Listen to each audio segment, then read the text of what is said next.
कई दिनों से मीडिया में कई प्रकार की खबरें चल रही थी, इसलिए मुझे लगा कि एक बार मुझे अधिकृत रूप से आप सबको जानकारी देनी चाहिए। तो मैं फिर उसको दोहराता हूँ। टोटल डेथ्स 15 हैं और उन 15 के नाम और पता हमारे पास है। मोटे तौर पर 55 लोग घायल हुए थे, जिसमें सभी लोग ठीक होकर के एक्सेप्ट 2 डिस्चार्ज हो गए हैं, अपने घरों को चले गए हैं। और जो 2 हैं स्कीम्स में, वो भी स्टेबल हैं। मैं उम्मीद करता हूं कि 1-2 दिन में वो भी डिस्चार्ज हो जाएंगे। जो 15 डेथ हुई थी, 14 लोगों की बॉडीज उनके परिजनों को पहुंचा दी गई है, जिन जिन राज्यों के थे। एक के परिजनों ने क्रीमेशन यहीं किया है। एक बड़ी खबर चल रही थी कि बहुत सारे लोग मिसिंग हैं।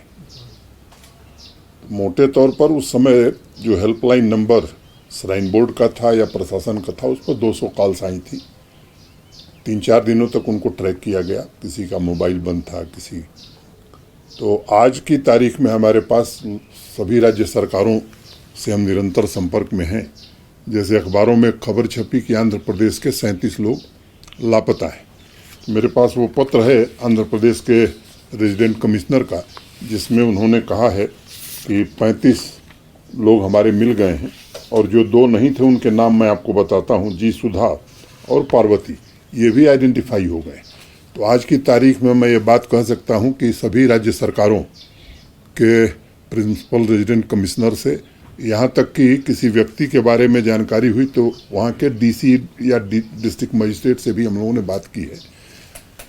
तो मोटे तौर पर मैं ये कह सकता हूँ कि अब हमारे पास अधिकृत रूप से मिसिंग की कोई जानकारी नहीं है।